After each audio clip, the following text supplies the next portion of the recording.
Hey everybody, welcome back to another video. Today is all about training this dude right here. But not just literally doing the training, it's about being prepared for the training. So, let's hit it! Wow!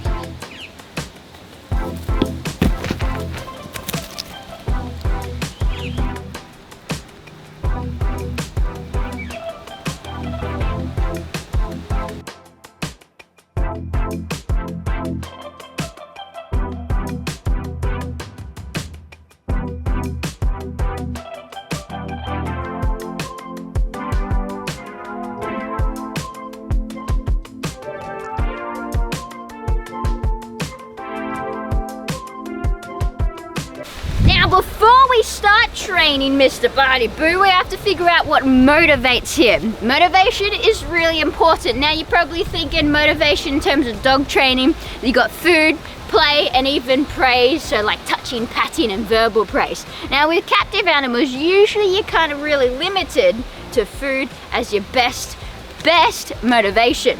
But we'll see anyway. Now, let's look at Barty's food options.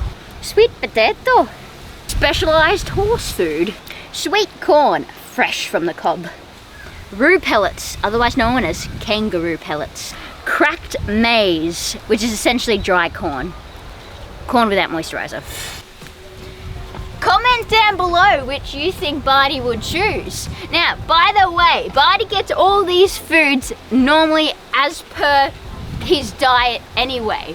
Just in particular quantities. Some food you don't want to overfeed, some food is his main source. Now personally I think sweet potato is going to be favourite.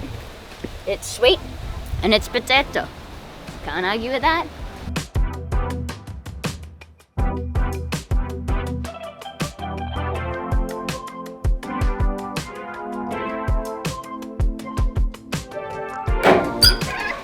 Oh, just to let you guys know, we've actually already done this.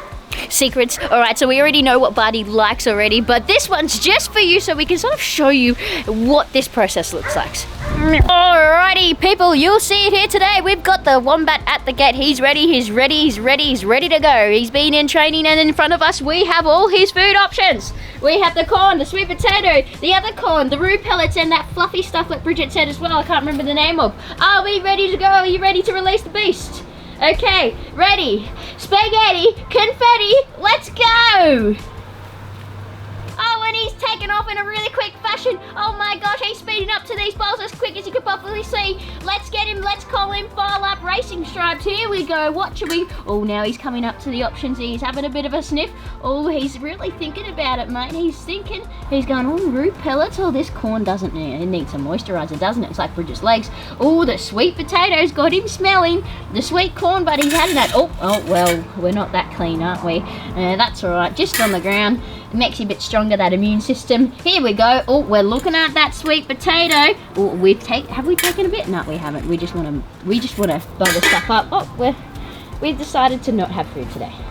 Well, they do call Wombat bulldozers. Yeah, we are not wrong here. All right, excuse me, Barty. We do have an experiment going on, so if you could please participate, that would be fantastic. Come on, mate, show us the options. Okay, Bridget, show him some sweet corn then, mate. Because obviously you're not sweet enough. I never claimed to be. But we've got the sweet end down here, don't we? Let's see.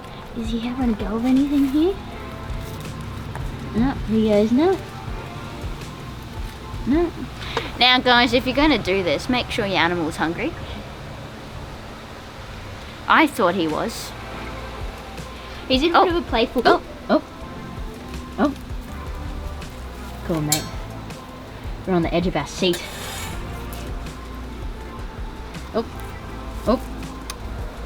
He's in a bit of a playful mood, right? Yeah. So you got to think of behavioural priorities. Is that a thing? Mm-hmm. It is a thing now. Mm-hmm. And also he's eating a lot of grass in his enclosure. You know what? And this is an important factor. If animals can eat things that are in the environment they are in, that's something you got to consider, right? It is. We're not saying that this is a perfect experiment. It is not. Learning along the way, aren't we? So remember guys, we've already done this experiment and this one was just for you today, which obviously went very well to plan. Now, you got to think about the animal. And Barty here, he likes to eat mainly a majority of his food at night, and that's because of his lifestyle and who he lives with, Bridget. Now, wombats would usually graze throughout the day. But this guy, he also is a youngster, so you do have milk, as a factor. Alright, so those are the things you got to think about when training Barty. You gotta tell me. You gotta tell me what you like. Excuse me? You're getting distracted. Excuse me. Excuse me. He does come from the land down under, I can confirm. Alright. Let's get into training, but let's do it anyway.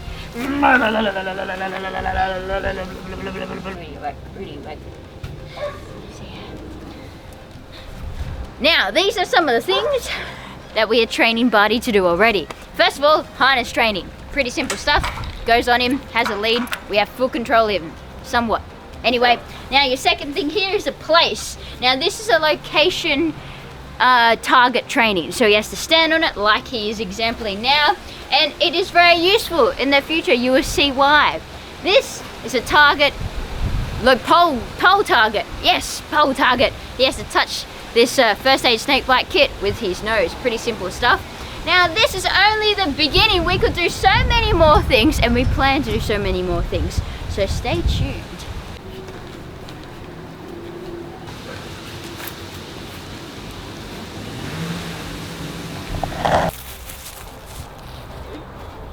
Now, what's Barty's current status on walking on the lead in the harness? You know what, it was easier than I thought. Conditioning the harness and the clicks that come with the harness, like actually putting it on, was quite simple and worked very easily for him. Now in terms of walking actually on a harness around and in an open area, look, he goes the direction he wants, which is either, you know, sniffing something or he's either under your feet.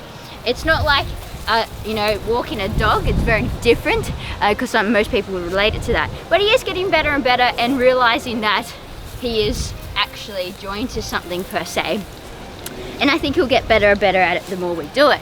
But it's a very useful tool for shows to come in the future and just general enrichment for him. And it's very fun.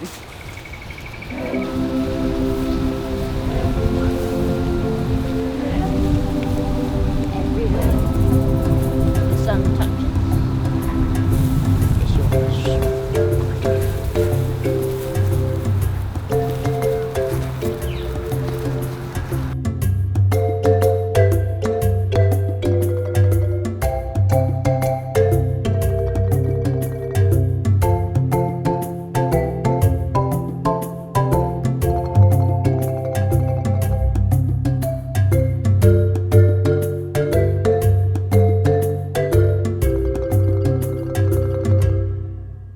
Found Barty's motivation. It is grass. Unfortunately, grass is everywhere. But we have to talk about something important though.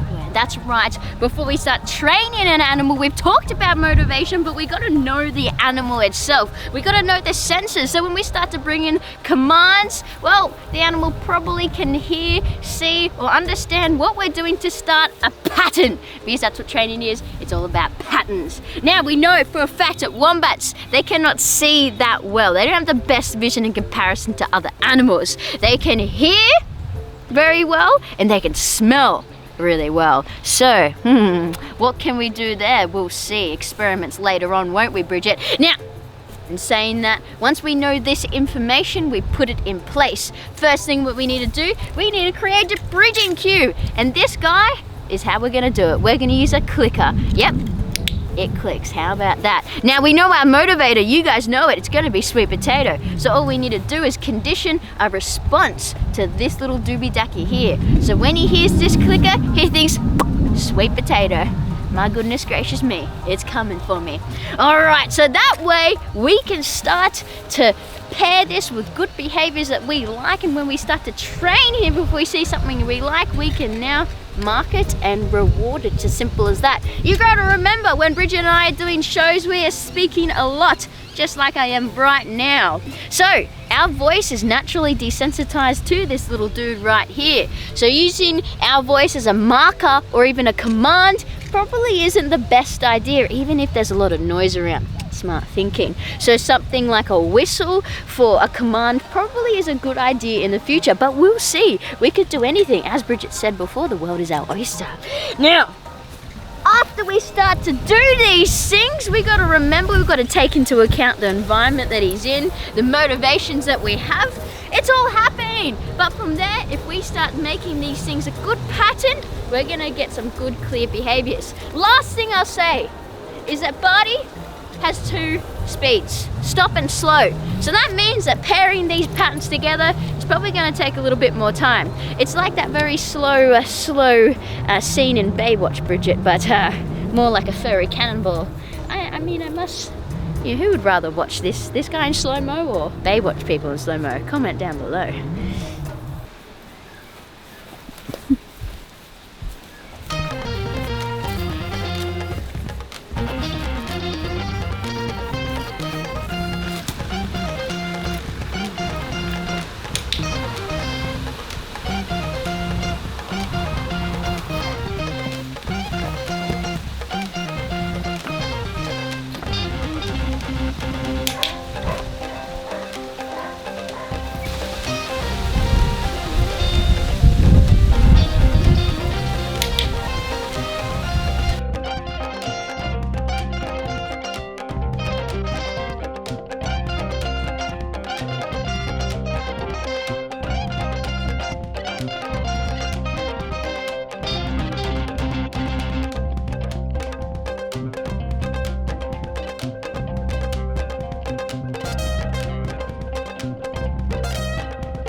Just face it.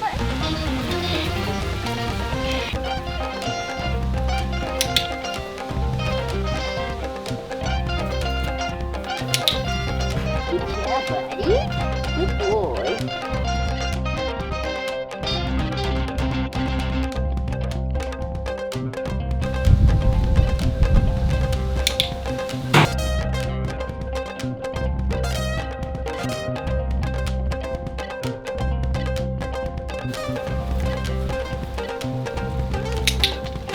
Good boy.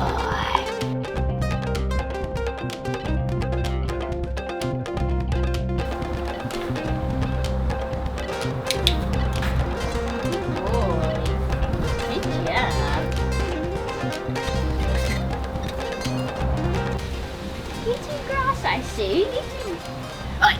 Okay, so harness training we've been doing for quite a bit of time, but the place training and the target training has only just been, you know, a few training sessions in. Now he's doing good considering, but we still have a lot more training sessions to really get this behavior happening good and correctly the way we want it, and also to add in that SD or the command. But early days. Oh, well everybody, that finishes up our training video for Barty. Choo choo! Training, do you get it? Oh. Training makes you tired. Yes, that's right. And there's many more to come, so please hit that subscribe and like button if you enjoyed today. It really does help us out. And for other videos coming into the future, makes our videos better and you guys probably smile a little bit more. Also, Sophie, if they have any training behaviors we could teach Barty, you have any good ideas, let us know. We're always open to hear your ideas. Yes, yes. Of course, just like any other video, we have to give you 2 conservation tips. That's right. Number 1, Bridget, you can start off with this one. Train your animals. Not just because it's good, especially for dogs, but also because it creates a bond with your animal. You get to know them a lot more, and it's super fun and beneficial for them and their mental well-being. And in a lot of cases, it benefits the environment as well, doesn't it, Bridget? Absolutely. A lot of people think you just have to physically exercise your animals. No, it's about mentally stimulating them just as much as well. Well, I got the second one one for you guys today. And Bridget and I, not only do we travel a lot for our shows for work, but we've actually been doing a lot of traveling down to the Big Smoke just recently for some work. And you know what? We see a lot of people taking plastic bottles. Why not get yourself a good bottle so you can keep it anywhere you go? Keeps your water nice and warm or cool, cold, whatever you like it. And you're not going to be putting rubbish into the environment over and over again. I also, if we get given plastic bottles like we do a lot, Yeah. I just make sure I reuse them a lot. Yeah, definitely, Yeah. definitely. They're great enrichment tools, but of course, if we can save that by getting ourselves a bottle, that'd be absolutely fantastic, guys. Definitely. Well, we'll see you next time. Be good or good out, folks. We'll catch you. We'll see you when we're looking at ya.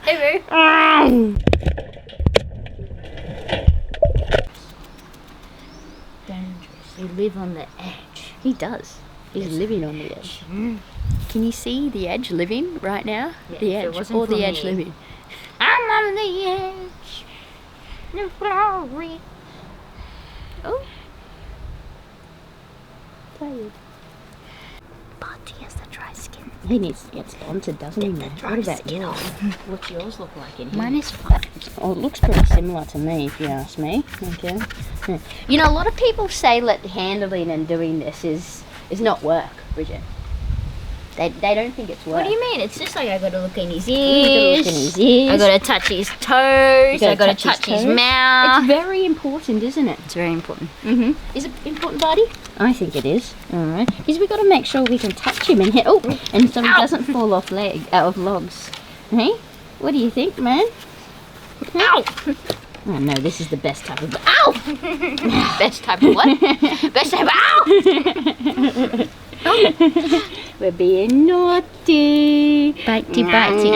Bitey, bitey. I am carnivorous. So you should get on the ground again.